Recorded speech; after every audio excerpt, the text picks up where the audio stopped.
మనుషులు నేను క్షమించలేను. అలాంటి సిచ్యువేషన్స్లో కూడా దేవుడు క్షమించమనే చెప్తారు వాళ్ళు. అప్పుడు నేను క్షమించేస్తాను, మర్చిపోతాను ఇంకా ఆ విషయం. ఇంకెందుకు గుర్తు చేసుకోవడం ఎందుకు? వాళ్ళ యొక్క దుష్టత్వాన్ని బట్టి నాకు చాలా దుఃఖం వచ్చేస్తుంది, చాలా బాధ కలుగుతూ ఉంటుంది. నాకు క్షమించలేను నేను కొన్నిసార్లు. ఏంటి నాయన ఈ పరిస్థితి, నేను క్షమించలేను నాయన అనేస్తుంది దేవుడితో. క్షమించాలండి. నువ్వు దుష్టుగా మారిపోతే ఇంకేటి దేవుడి ప్రేమ ఎక్కడొస్తుంది? దుష్టుల మీద ఆయన ఉరులు కురిపించిన అగ్నిగంధకంలో వడగాలి వానికి పానీయమవుతుంది. యెహోవా నీతిమంతులు పరిశీలించును, దుష్టులను బలాత్కార శక్తులు ఆయనకు అసహ్యులు. దుష్టులు బలాత్కార శక్తులు ఆయనకి అసహ్యులు. దుష్టత్వం కలిగి ఉన్నావా? ఎంత ప్రేమిస్తున్నా నిన్ను నీ భార్యో లేకపోతే నీ భర్తో లేకపోతే నీ బిడ్డలో లేకపోతే ఇంకెవరో వాళ్ళ విషయాల్లో నువ్వు దుష్టత్వం కలిగి ఉన్నావా? ఆ దుష్టత్వాన్ని, దుర్మార్గాన్ని వదిలి, లేకపోతే నీకు అగ్ని గంధకాలు వడగాలి తగులుతుంది నీకు జీవితం అంతా. ఇదే చాప్టర్లో 25:30 మత్తయి 25:30లో ఏం చెప్పబడుతుందంటే, దుష్టులు బలాత్కార శక్తులు ఆయనకి అసహ్యం, మరియు పనికిమాలిన ఆ దాసుని వెలుపటి చీకట్లోని త్రోసివేడి అక్కడ ఏడుపు పండ్లు కొరుకుతూ ఉండు. ఆ దుష్టత్వాన్ని కలిగి ఉన్నావా? ఆ దుష్టులు అంటే దేవుడికి ఇష్టం లేదు.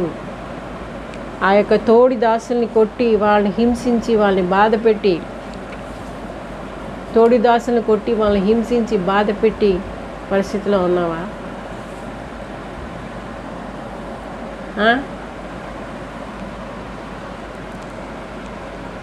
వాళ్ళకి సరియైన భోజనం పెట్టక, సరియైన ఆహారాన్ని పెట్టక,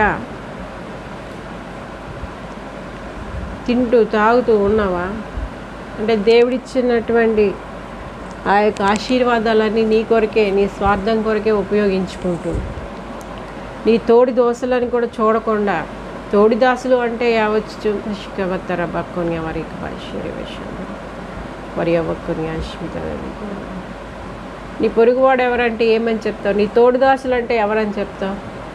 నీతో కూడా నడుస్తున్నాడు.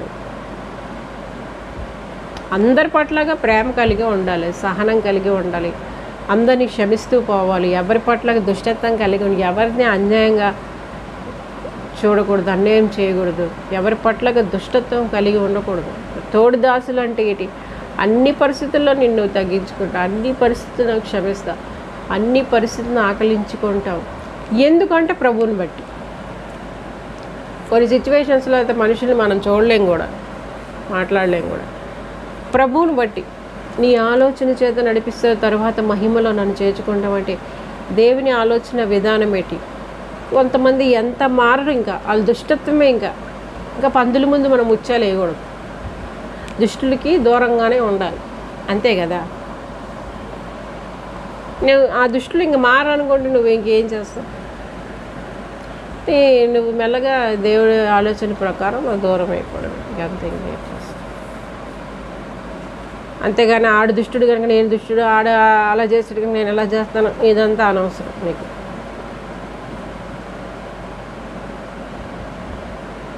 దేవుని ప్రేమనే చూపించగలగాలి ఏ పరిస్థితిలోనైనా కూడా. ఆడు నన్ను ఇంత హింసించాడు, ఆడిని ఇలా చేసేస్తాను, వాళ్ళు అక్కడ చేస్తాను, వీళ్ళు ఇక్కడ పెట్టేస్తాను, వీళ్ళు స్టేషన్లో కూడా వస్తాను, ఆడు ఇలాగ హింసింపడాలా, ఈ దుష్టత్వం హృదయంలో ఉండకూడదు. నన్ను ఎంత బాధ పెట్టాడు, నేను ఇలా చేస్తాను అనకూడదు. క్షమించాలి, వదిలేయాలి. మనకెందుకు?